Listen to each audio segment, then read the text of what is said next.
ரவாவில் இட்லி பண்ணுறது எப்படி அப்படின்றத இன்றைக்கி பார்ப்போம். அதுக்கு ரவை இந்த கப்புட்ட 4 கப்பு ரவை எடுத்திருக்கேன். 4க்கு 1 கப்பு உளுந்து, 1 ஸ்பூன் சின்ன ஸ்பூன்கிட்ட 1 ஸ்பூனு வெந்தயம், அது ரெண்டையும் 1 மணி நேரம் ஊற வச்சுருக்கேன். நல்லா சுத்தம் பண்ணி 1 மணி நேரம் ஊறிருக்கு. இதை ஊற வைக்க வேண்டாம். இது சாதாரண ரவை. நம்மளுக்கு இட்லி ரவைனா கொஞ்சம் நேரம் ஊற வைக்கலாம். ஊற வச்சு அதோடு சேர்த்துக்கலாம் உளுந்த மாவோட. இது நம்ம வீட்டில் யூஸ் பண்ணுற ரவை, சாதாரண ரவை.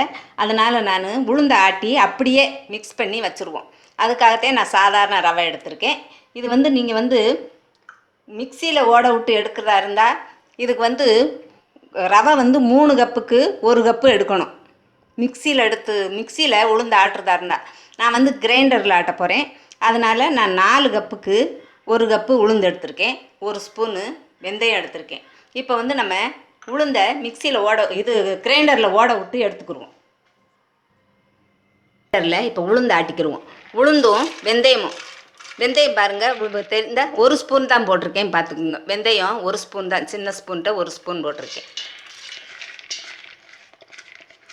ஏன்னா கிரைண்டரில் மாவு ஆட்டினோம்னா கொஞ்சம் அதிகமாக வரும். மிக்சியில் ஆட்டுறதை விட கிரைண்டரில் ஆட்டினோம்னா மாவு கொஞ்சம் அதிகமாக இருக்கும். அதனால தான் நான் இதில் கிரைண்டரில் ஓட விட்டு எடுக்கேன். அதுக்கு 4 கப்பு ரவை போட்டிருக்கேன்.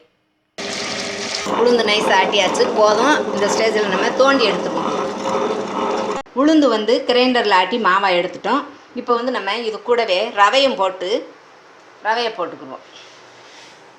ரவையை போட்டு கொஞ்சம் சால்ட் போட்டுக்குவோம். சால்ட் கொஞ்சம் போட்டு இப்போ ரெண்டையும் மிக்ஸ் பண்ணி தண்ணி விட்டு கரைச்சி வச்சுக்கிடுவோம். இப்போ நம்ம ரவையை ஊற வைக்கலை. ஊற வைக்காமல் இருக்கும்போது ரவை நம்ம கொஞ்சம் லூஸாகவே கரைச்சி வைக்கணும். அல்லது அது தண்ணியெல்லாம் இழுத்துக்கிறோம் நல்லா ரவை. இப்போ நம்ம கொஞ்சம் வாட்ரு விட்டு ரெண்டையும் கரைச்சி வைப்போம். நம்ம அதிகமாக வாட்ரு விட்டுறக்கூடாது, தண்ணி விட்டுறக்கூடாது. இது தண்ணி இருந்தால் ரொம்ப தண்ணி விட்டோம்னா ரொம்ப வராது. அதனால் நம்ம சுருக்கமாக தான் தண்ணி விடணும், ரொம்ப தண்ணி விட்டுறாதீங்க. இட்லி அவிக்கும்போது கொஞ்சம் திக்காக இருந்தால் கொஞ்சம் ஒரு 1/2 டம்ளர் வேணால் கலந்துக்கோங்க. 1/2 டம்ளர் கூட வேண்டாம், கொஞ்சம் சுருக்கமாகவே தான் கலக்கணும், ரொம்ப கலக்கக்கூடாது. நான் கரைச்சி வச்சுட்டேன்.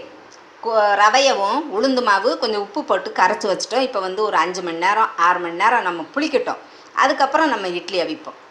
மாவை ஆட்டி புளிக்க வச்சு இப்போ 6 மணி நேரம் ஆகுது. நல்லா மாவு புளிச்சு பொங்கி வந்துருச்சு. இப்போ நம்ம இட்லி கொப்பரையை அடுப்பில் வச்சு தண்ணி சூடாகிக்கிட்டு இருக்கு. இப்போ நம்ம இட்லி தட்டில் எண்ணெயை தடவி மாவை ஊற்றி இட்லி அவிப்போம். கொஞ்சம் லைட்டாக எண்ணெய் விட்டுக்குருவோம்.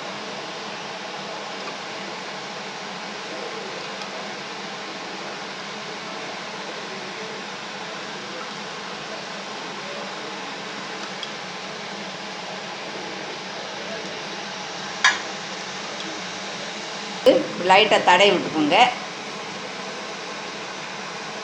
அப்போ தான் நல்ல மாவு அவிஞ்சு ஒட்டாமல் வரும், எடுக்கிறதுக்கு நல்லாயிருக்கும். அதனால தான் நம்ம எண்ணெயை தடவிக்கிறோம். முன்னாடியெல்லாம் துணி போட்டு அவிப்போம். இப்போ இதில் ஓட்டை இல்லை, அதனால் துணி இல்லாமல் இது குக்கர் இது போல் இருக்குது. அதனால் நம்மளுக்கு இப்போ குழியில் ஓட்டை இல்லை. அதனால தான் நம்ம துணி இல்லாமல் இப்போ எண்ணெய் தடவி அப்படியே ஊற்ற போகிறோம் மாவை. மாவு நல்லா பொங்கி வந்துடுச்சு. ரவை இட்லி, அதனால் தண்ணி ரொம்ப விட்டுறாதீங்க, சுருக்கமாக தண்ணி விட்டு கரைச்சி வச்சுக்கோங்க. தண்ணி கொதிச்சிருச்சு. இப்போ நம்ம இட்லி தட்டை எடுத்து உள்ளே வச்சுருவோம்.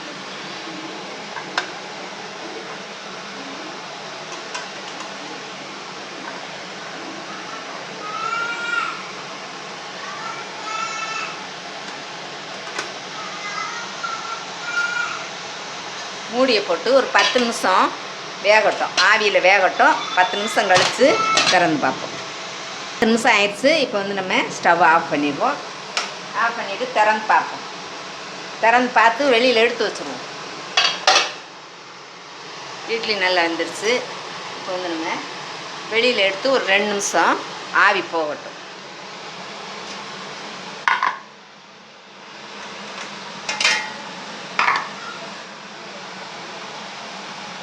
லைட்டாக தண்ணி தெளிச்சுக்கலாம்.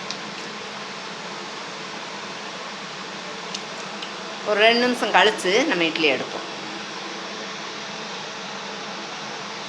ஆயிடுச்சு. இப்போ வந்து நம்ம இட்லி எடுத்துருவோம்.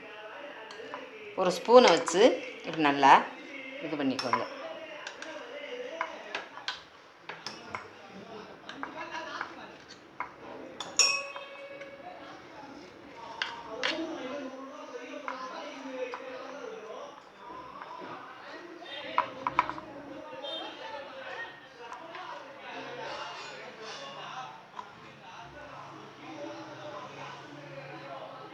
பாருங்கள், இப்போ நம்மளுக்கு ரவா இட்லி ரெடி ஆயிடுச்சு. இதே மாதிரி நீங்களும் வீட்டில் செய்து சாப்பிட்டு பார்த்துட்டு உங்கள் ஃபீட்பேக் எழுதுங்க. நன்றி.